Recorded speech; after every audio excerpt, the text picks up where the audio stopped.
presenting vascular complications in LDLT over 5.5 years. Over the period of years, the vascular complications after LDLT have reduced with increasing expertise in surgical techniques and better management of immunosuppressants. However, vascular complications still account for the majority of most of the mortality and morbidity in the post-operative period. Technical and anatomical reasons have been cited as a major reason for vascular complications, and these factors are of more concern in LDLT setting. Without any doubt, patients with portal hypertension, cirrhosis, and end-stage liver disease with a coagulopathy have high incidences of vascular complications. With this background, the aim of our study was to observe the trends and analyze them over a period of time in terms of nature, the incidence, management, and early outcome.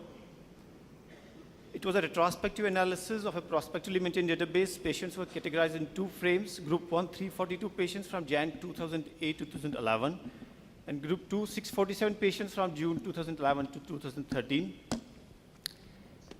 The assessment of outcome was done intraoperatively by recording all significant intraop events, which includes the adverse vascular events. Doppler and corrected portal pressure was measured in all patients after the implantation. Post-operative routine blood test for 14 days, Doppler twice a day for 3 days, and once a day for next 4 days, and CT angiogram was done in all patients before the discharge or as and when required. This is what we observed. The median age, the sex ratio, and the number of pediatric transplants done in two eras were almost similar. So was the disease distribution and the indication for liver transplant.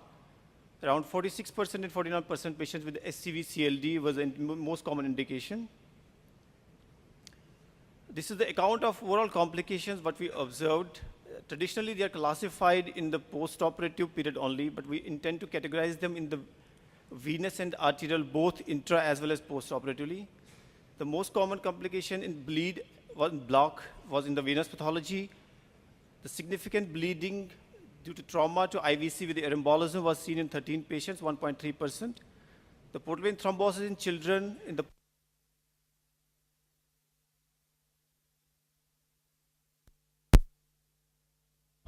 during surgery was observed in 1.5% of the patients.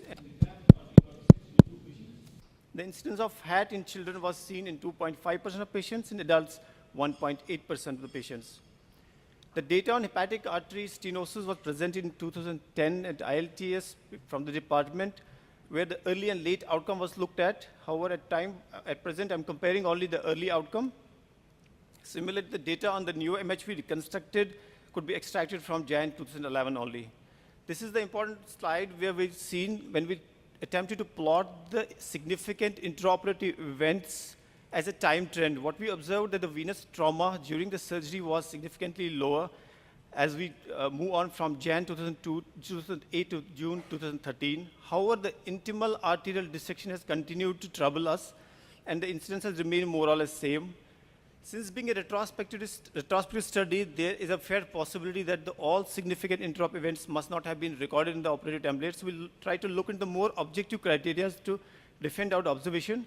What we see that the mean operative time and the blood and blood transfusion requirement during surgery was significantly less in the second group of the people. Why is moving itself? Was significantly less in the second group of the second era. This is the account of arterial intimal dissection. Out of majority of the patients were managed by using the alternate branch, right hepatic or left hepatic branch. However, it may require a complex reconstruction like Roux-en-Y arteriotomy was done in 2 patients, and the left gastric artery conduit was in 2 patients. A primary repair was done in 3 patients, which includes the 2 graft arteries. None of the patients in the post-operative period developed HAT.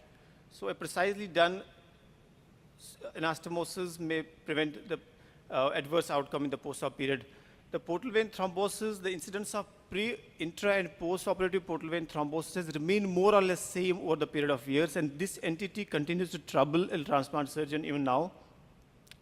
If we look at the preoperative incidence of portal vein thrombosis, it was 9 and 11% in the two scenarios, and majority of them were managed by thromboendovenotomy, and however venous jump grafts were used in 3 patients. One of the photograph with the venous jump graft used in a patient. Apart from an operative time and blood products used intraoperatively, which was a marginal increase, though not statistically significant, the post-operative and ICU stay in these patients were not different from the group which do not have portal vein thrombosis. And none of the patients developed a rethrombosis in the post-operative period.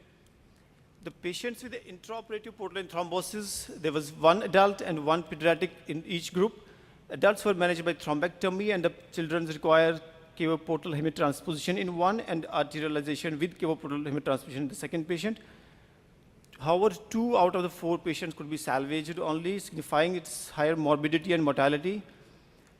The account of post-operative portal vein thrombosis in children, 4 out of 5 children were less than 5 years of age.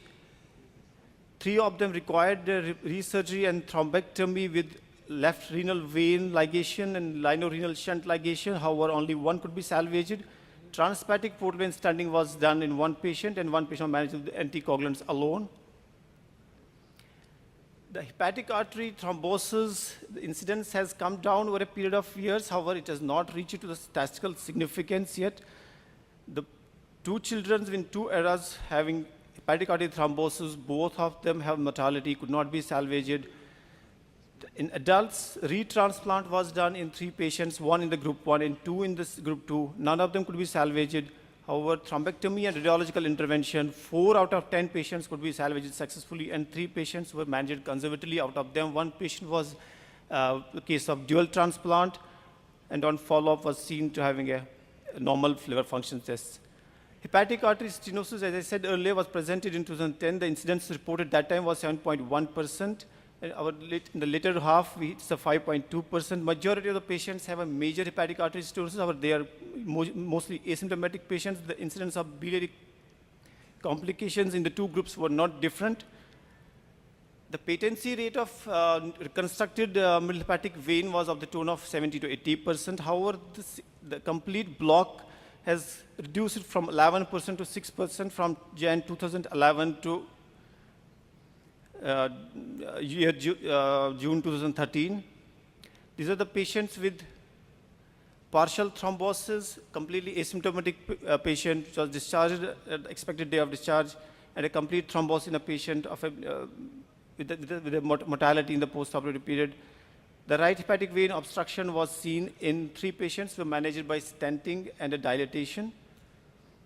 So vascular complications are inherent in LDLT. These complications can be reduced but not eliminated completely. Preventive measures, early diagnosis, and multimodality treatment is the key to success. Thank you.